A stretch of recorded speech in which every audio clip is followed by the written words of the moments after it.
आज हम लेकर आए हैं एक दमदार और फ्यूचर टचिंग खबर। जापान में हल्के सोलर पैनल्स और पेरोव्स्काइट विंडोज का पहला पायलट प्रोजेक्ट शुरू हो चुका है। ये सिर्फ टेक्नोलॉजी नहीं, बल्कि बिल्डिंग्स को एनर्जी सोर्स में बदल देने वाली पूरी की पूरी क्रांति है। ये खबर 28 नवंबर 2025 को पीवी मैगजीन में छपी थी और ये मित्सुई होम और टोक्यो गैस की पार्टनरशिप का बड़ा ऐलान है। चलिए आसान भाषा में समझते हैं कि ये क्या है, क्यों जरूरी है और इंडिया में कैसे लागू हो सकता है। जापान में स्पेस की कमी है, इसलिए रूफटॉप और बिल्डिंग वॉल्स दोनों को एनर्जी हब बनाने का मिशन चल रहा है। मित्सुई होम और टोक्यो गैस ने साइटामा वाले मित्सुई होम फैक्ट्री पर 1 मेगावाट का लाइटवेट सोलर सिस्टम लगाने का फैसला किया है। ये जापान का पहला on site plus virtual PPA model है। लाइटवेट पैनल्स की खास बात यह है कि ये ट्रेडिशनल पैनल्स से पूरे 40% हल्के हैं, लगभग 5-6 केजी पर स्क्वायर मीटर। पहले रूफ लोड लिमिट की वजह से जहां पैनल्स लगाना मुश्किल था, अब वही छतें फुल सोलर पावर दे पाएंगी। सालाना 1170 मेगावाट आवर एनर्जी जनरेशन होगा और करीब 506 मेट्रिक टन CO2 एमिशन कम होगा, यानी पूरे 44% की कटौती। ऑन साइट पीपीए से फैक्ट्री को सीधी बिजली मिलेगी और सरप्लस पावर मार्केट में बेची जाएगी। उसका कार्बन क्रेडिट वाला एनवायरमेंटल बेनिफिट वर्चुअल पीपीए के जरिए मित्सुई होम की चीबा और कांसाई फैक्ट्रीज तक पहुंचाया जाएगा।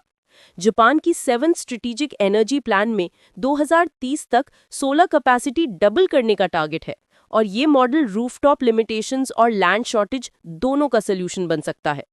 अब बात करते हैं पेरोव्स्काइट विंडोज और बाकी इनोवेशंस की। जापान में पेरोव्स्काइट सोलर सेल्स का बड़ा पायलट रनिंग में है। ये विंडोज में लगाए जाते हैं और 25% से ज्यादा एफिशिएंसी देते हैं।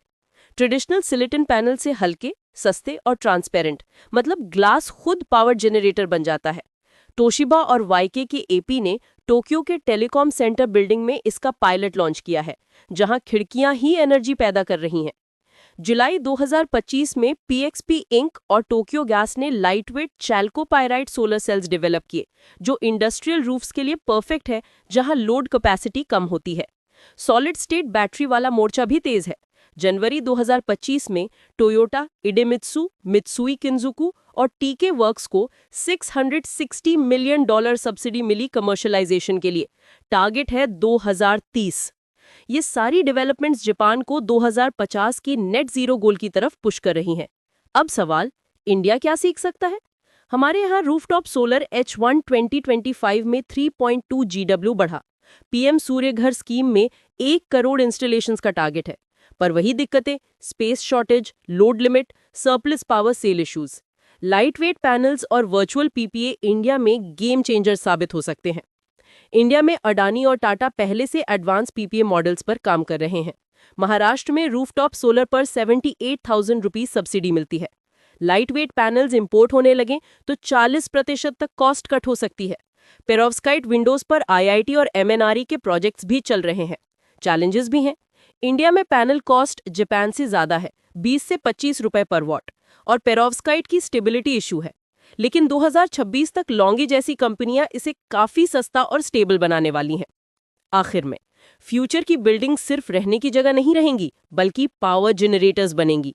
लाइटवेट पैनल से रूफटॉप्स का 100% इस्तेमाल और पेरोव्स्काइट विंडोज से हर खिड़की बिजली देगी। अगर इंडिया में ये मॉडल लागू हुआ तो हमारा 50% पावर क्राइसिस खत्म हो सकता है। दोस्तों, ये खबर कैसी लगी? कमेंट कर बताइए। क्या आप अपने घर पर सोलर लगाने का सोच रहे हैं? वीडियो को शेयर करें और नए अपडेट्स के लिए सब्सक्राइब करना मत भूलिए। धन्यवाद।